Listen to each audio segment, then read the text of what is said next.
am Frick Els, I'm editor-at-large of mining.com.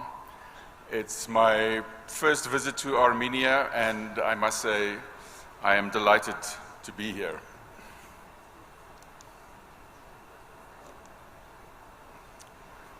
First of all, I have to ask you to forgive me for displaying these awful AI-generated images.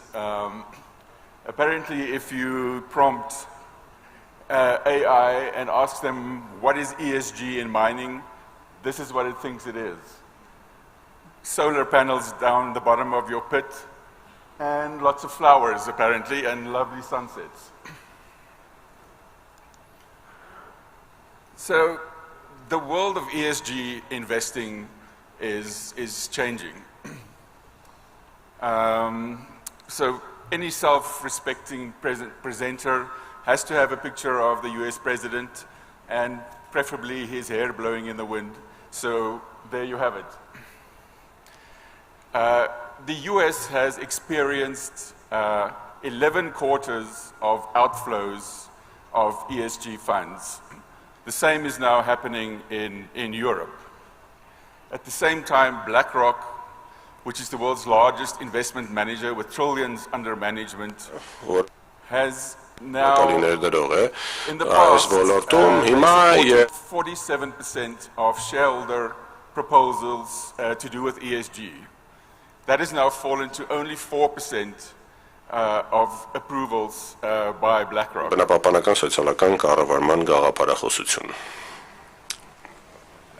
As these are three university studies. The first one is the Harvard Law School presented this. They were asking the question, did ESG reach its peak in 2024? Usually, if you ask that question, the answer is yes. On the right-hand side, your left, is a study done on Chinese companies asking what is the impact of an ESG rating on corporate financial misconduct. What they found was the ESG uncertainty, there is a positive correlation between that and financial misconduct. Now, that was Chinese companies. The middle study was European and US companies, 4,000 of them over a period of more than a year. And the question is, are better ESG companies in more controversies? Again, the answer was yes. They found that good ESG scores leads to media scrutiny, and media attention leads to controversies for people, for companies with high ESG scores. And as a representative of the media, mea culpa. The next step then is to ask, why do good deeds go punished? In the words of Oscar Wilde, no good deed ever goes unpunished. Just another example of how the ESG world is changing. These are on the story on the left is the recent one. It's earlier late September. So, how do you follow ESG criteria? Այսինքն ինչպես ենք փորձում հետևել ԲՍԿ չափանիշներին, եթե կառավարությունները եւ վերպետական կառույցները խնդրում են իրողությունը փոխել։ Ես ներողություն եմ խնդրում մի քիչ տեխնիկական հատվածներ ներկայացնելու համար, բայց օրինակ կարող եմ ասել, որ Աֆղանստանի պատմությունը լավ օրինակ է, թե ինչպես են լրատվամիջոցները վերաբերվում հանքարդյունաբերությանը, երբ նրանց շահերից է բխում, նրանք հանքարդյունաբերությունը բարձրացնում են այնպես, որ բոլորը ուշադրություն դարձնեն եւ հետաքրքրվեն դրանով, եւ Աֆղանստանում այդպես էլ տեղի ունեցավ իդեպ։ Միաժամանակ այս ամենը դուրս բրծավ, այսպես ասած, ԱՄՆ-ում ամբողջ լրատվական ցանցում, ես Վանկուվերում եմ իդեպ ապրում եւ աշխատում եւ մտածեցի, որ դուստրից պետք է վերցնեմ եւ դուրս գամ փողոցներ եւ Գրետա Թունբերգը ցույցեր էր կազմակերպել Վանկուվերում եւ Mining.com-ը 7 միլիոն ընթերցող է ունեցել անցած տարի։ Այս տարի 10 միլիոնը կանցնենք։ Հետևաբար կարծում եմ Mining.com-ը ոնց որ բարոմետրի պես մի բան լինի։ Չափման սանդղակ այն մասին, թե աշխարհն ինչպես է նայում հանքարդյունաբերությանը։ Ինչպես արդեն ասացի, ցանկանում էի դիմել, այս գործընթացը իհարկե բավականին կարևոր էր, բայց նույնիսկ եթե Գրետա Թունբերգին համարենք հերոսուհի, միևնույն է այլ կողմը մենք այս գործընթացի չենք տեսնում, այլ մյուս կողմին դիմել չենք կարողանում, մտածում եմ նաև որ COP26-ը որպես այդպեսին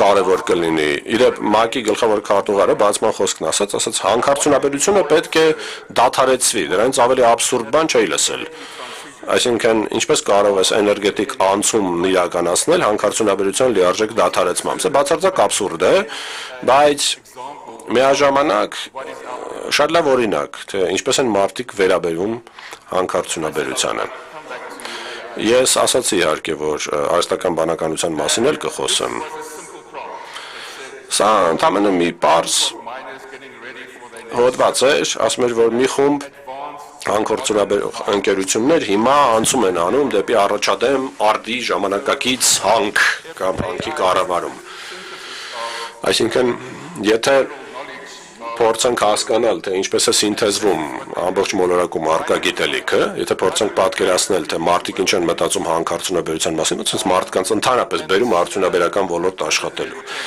Եվ սա սկզբունքորեն չէր փոխվել, հավանաբար կհիշեք, հա, այն առաջին պատկերները, որ արհեստական բանականությունը ստեղծել են, բացարձակ հեռու էին իրականությունից։ Հիմա հստակ ցուցադրում ենք, որ Nvidia-ի օրինակ շուկայական կապիտալիզացիան ընդգրկում է աշխարհի 50 խոշորագույն հանքարդյունաբերական ընկերություններին։ Nvidia-ն ակնհայտորեն, եթե հանքարդյունաբերությունը չլինի, գոյություն չի ունենա։ Եվ Nvidia-ն եւս 300 միլիարդ շուկայական կապիտալում ավելացրել է, բայց խոշորագույն 50 հանքարդյունաբերական ընկերությունները, որոնք կարելի է ասել նստած են գլոբալ տնտեսության հիմքում, մնացել են անփոփոխ։ Մարդիկ ասում են արհեստական բանականությունը նյութականացված է, պահպաջակի մեջ չի։ Հիմա ինչպես ենք փոխում հանքարդյունաբերության ընկալումները, ընդհանուր հանրույթի շրջանակում կարող եք գովազդներ ներկայացնել, հա, դեռ 1900-ականներից, երբ փորձում էին պղնձի արժեքը հստակ ցույց տալ, իհարկե պղինձը էներգետիկ անցման առանցքում է գտնվում, բայց ասենք չգիտեմ, օրինակ պղնձի դեպքում դա հասկանալի է, բայց կա օրինակ ոսկու համաշխարհային խորհուրդ չէ եւ այսօր աշխատում է բոլոր ոլորտներում, այդ թվում շոու բիզնեսի, Elton John-ի հետ կապված ինչ որ հրապարակումներ են եղել եւ շատ թերավատ եմ։ Ինչը ինձ վերում է վերջին սահիկին։ Սա առաջին կվանտումային հանքանյութերին է վերաբերում։ Ներդրումը Կոդր Պանամայում 10 միլիոն դոլար է, շատ ավելի շատ, քան ներդրված էր Պանամայի ջրանցքը բացելու համար։ Պանամայի ջրանցքը նպաստել էր Պանամայի ՀՆԱ-ի 5%-ով բարձրացմանը, 6000 աշխատատեղ, 50,000 հետո, եթե փորձենք բազմապատկել, եւ հիմա փակվում է, փակ է, 2 տարի կլինի արդեն, որ փակ է, նոյեմբերից։ Հոդվածս ասում է, մոտենում է ավարտին, փակվում է, դա դեռ փետրվարին էր։ Ես ինչ-որ ժամանակ անցկացրել եմ որոշ համայնքներում այս քննարկման ուղղությամբ Պանամային վերաբերող, այսինքն այս փակման ազդեցությունը փորձելով պատկերացնել։ Եվ քանի որ մենք հիմա համայնքների եւ հանքարդյունաբերության պանելային քննարկում ենք ունենալու, ներկայացնեմ ընդհանուր մտքեր սրա վերաբերյալ եւ ամփոփելով ասեմ, որ ԲՍԿ աշխարհը փոխվում է, բայց կարծում եմ բնապահպանական ստանդարտներն ընդհանուր առմամբ փոխհամաձայնեցված են, ինչպես եւ փոխհամաձայնեցված են կառավարման սկզբունքները, բայց հանքարդյունաբերական գործունեությունը համայնքներում միշտ բերում է փոփոխություն, ներհոսք, քանզի փոխվում է հասարակությունը։ Շնորհակալություն։